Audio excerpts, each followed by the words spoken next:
দিদুলস knitting ওয়ার্ল্ডে তোমাদের সবাইকে স্বাগত।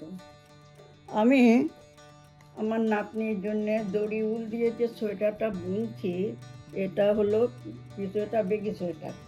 বেগি সোয়েটারের হাতের ছাট হয় না, সোজা চলে যায়। এই দেখো, এটা সোজা চলে গেছে।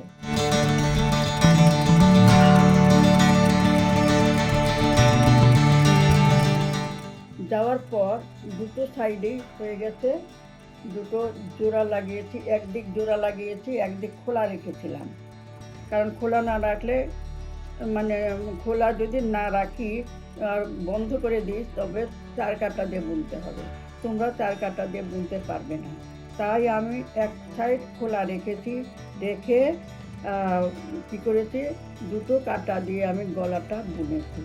গলা বোনার পর আমি যে সাইড খোলা ছিল সেটা আমি কাজটা জোড়া লাগিয়েছি।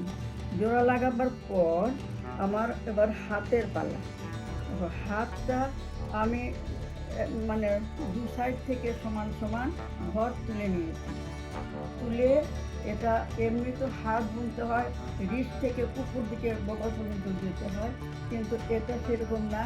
এটা আমার কাঁধের দিক থেকে আমি রিস্টের দিকে যাব, নিচ দিকে যাব। দেখো, এখান থেকে আমি ঘর তুলেছি, ঘর তুলে আমি নিচ দিকে যাচ্ছি, গিয়ে এমনি হাতা, মানে হাতা যত লম্বা হয় তার চেয়ে হাতটা কম নিতে হবে। কারণ কি দেখো, এই যে এখানে কাঁধে, ধর কাঁধ আমার এটুকু হতো। যদি আমি ছাটের ঘর করতাম, ছাটের সোয়েটার করতাম, কাঁধ এতটুকু হতো। আমার এটুকু তো হাতে চলে আসছে। এখান থেকে এদিকে এই যে দেখো মেপে নিচ্ছি।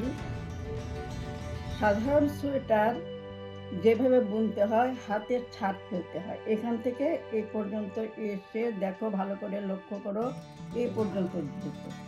কিন্তু এটা তো সেরকম না। এটা এই কাঁধের আধা অংশ হাতের মধ্যে চলে গেছে। কাজেই হাতটা এখান থেকে লম্বা এতটুকু হয়ে গেছে। আমার হাত বোনা 7 ইঞ্চি হয়ে গেছে। 7 ইঞ্চির পর যার হাত যতটুকু লম্বা মেপে 7, এখান তো 7-এর পরে প্লাস যত বাকি থাকে রিস্ট পর্যন্ত, সেটা রিস্টের একটু আগে থামিয়ে দেবে। থেমে এরকম বর্ডার বুনবে, গলায় যেরকম বর্ডার বুনেছ সেরকম বর্ডার বুনবে। এটা সহজ, কিন্তু এটা ছাদ ফেলতে হয় না, কিচ্ছু না, সোজা সোজা যাবে। কাজে আর একটু ঘোলা ঢালা হবে। আজকালকার ছেলেমেয়েরা খুব পছন্দ করে বলছে ওটা। তা এখান থেকে আমি নিজ দিকে রিস্ট পর্যন্ত যাচ্ছি।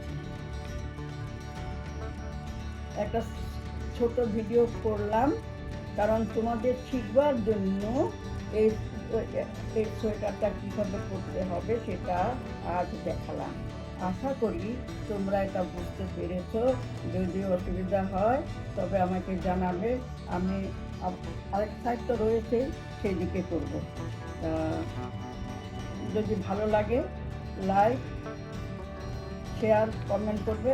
আর নতুন বন্ধু হলে সাবস্ক্রাইব করে পাশে থাকা বেল আইকনটা ক্লিক করে দেবে, যাতে পরবর্তী ভিডিও নোটিফিকেশান সহজেই তোমাদের কাছে পৌঁছে যেতে পারে।